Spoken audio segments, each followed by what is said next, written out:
Welcome everyone. In today's video, we will see what is meant by a switch, what are its characteristics and specifications. So coming to its characteristics, we can assume a switch to be ideal also. So first we will look what are the characteristics of an ideal switch, and then we will move on to the characteristics of a practical switch. So main thing is, first you should know what is a switch. A switch is a device which can either make or break the circuit. It's mainly on-off mechanism. So in the on state, you know that the switch has to carry a high current. So ideally, the current is infinite. The forward current or the on state current is infinity. So when it is in the on state, what is the voltage drop across the switch? Voltage drop across the switch should be ideally 0, and the resistance also should be 0, because forward current is infinity. Obviously your resistance has to be 0. Then what about the power loss? So the power is given by V into I. So if V is 0, I is infinity also, the power loss is ideally 0 in the on state. Whereas in the off state, the switch should be able to withstand a very high reverse voltage, ideally infinity. In the off state, you know the current is ideally 0, so that the resistance is infinite. What about the power? So the power again is P equal to V into I, where V is infinity whereas I is 0. Again power loss is 0. So both in the on state as well as off state, the power loss is ideally 0 for any switch. Next, what are the other requirements? So when the switch is either on or off, there should not be any delay. There should not be any delay in the switching. So ideally, delay time, rise time, storage time and fall time all should be equal to 0. It should be equal to 0. One more characteristics of an ideal switch is the gate drive requirements. You know, the thyristor as a gate terminal, or taking a transistor, you have either a base terminal for BJT, gate terminal for a MOSFET and IGBT. The gate drive voltage should be 0. The gate drive power should be 0, and the gate drive current should also be almost equal to 0. And you should have a control on the turn on and turn off. Say you have a thyristor, you can have a control on the turn on. Similarly, speaking of MOSFET or IGBT or BJT, you have a control on its turn on and turn off.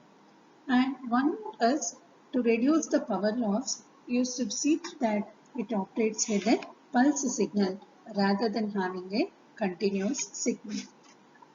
And the switch, it should be able to withstand any change in the current and any change in the voltage. So if there is a sudden rise in the voltage or if there is a sudden change in the current, the switch should be able to withstand it.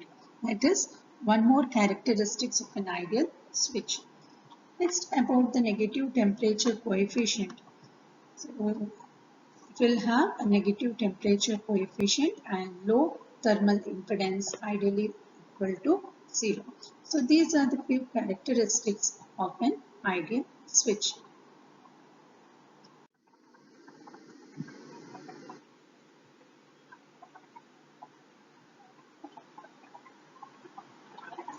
Now we will look into the characteristics of a practical switch. So as you can observe here, the switch is in the open position. That means actually it is off. It is connected to a supply and you have a current limiting resistor over here, and this is the gate requirement. That is the gate voltage and the gate current which is being applied. This is a switch, power semiconductor switch. So on applying the gate signal, that is this Vg. On applying the gate signal, it is a signal of some duration which is Tn. The gate current also increases, and you can see that the switch is closed. Okay, the switch will be closed. So once the switch is closed, the current increases slowly compared to your ideal switch. In ideal switch, the current increases very fast without any delay. Here you have a delay. So this Td is the delay time, Tr is the rise time, and Tn is the conduction time, Ts is the storage time, Ts is the fault time, and To is the circuit turn off time. So your on closing of the switch, there is a delay until it starts to conduct. So that delay plus the rise time is the on time. So you can observe this is the on time. Next, Tn is the conduction time, wherein your current will be at its maximum, whereas voltage will reduce to its saturation level. And here you can observe the switch is opened. That means it is in the off state. So once it is in the off state, ideally the current has to be zero, but practically it will not be so. It will take time to reduce, and finally it will become zero. At the same time, the voltage will increase and become equal to VCC. In both during turn on, and this is turn on. Turn off is your storage time plus fault time is turn off time.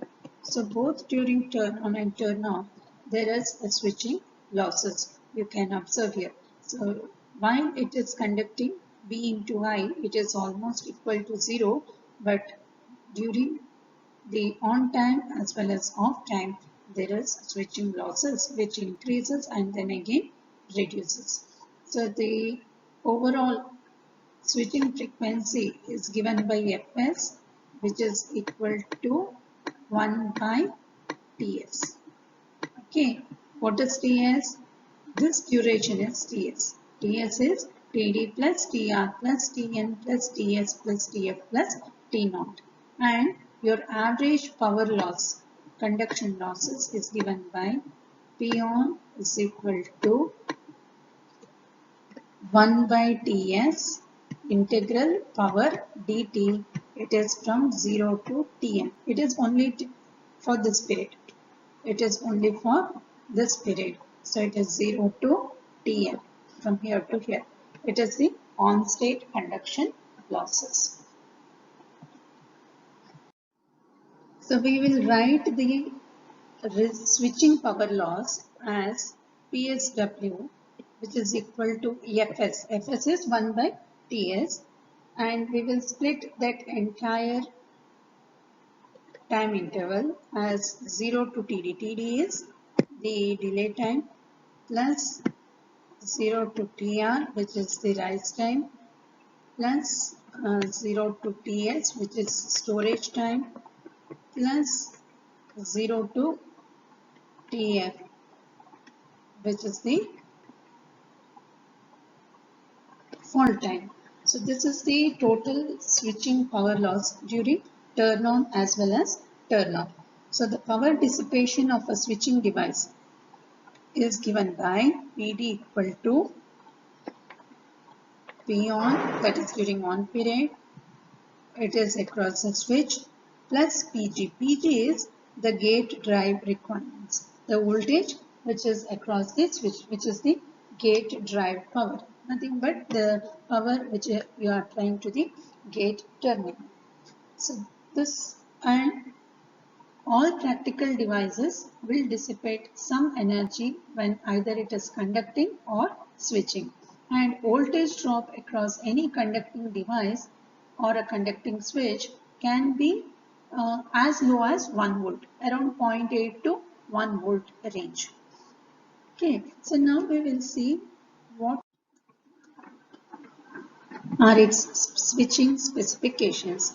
So switching specifications are usually the specifications which will be present in the data sheet.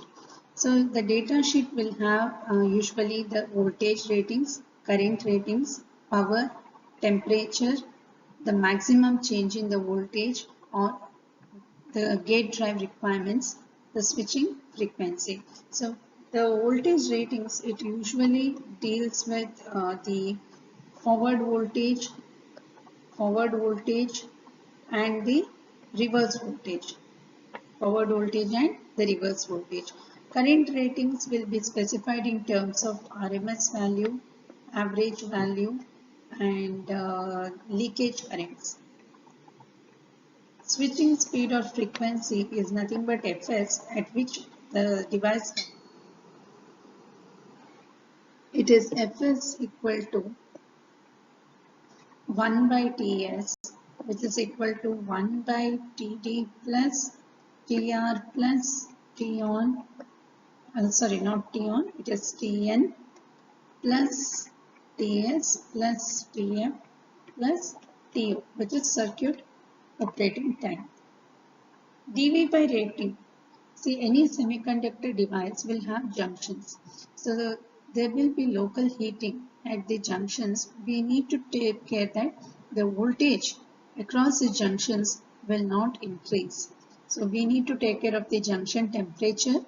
We need to take care of the thermal resistance at the junctions. So the temperatures and thermal resistance will also be specified between junction to case, between case to sink, and sink to the ambient temperature. All this will be specified in the data sheet.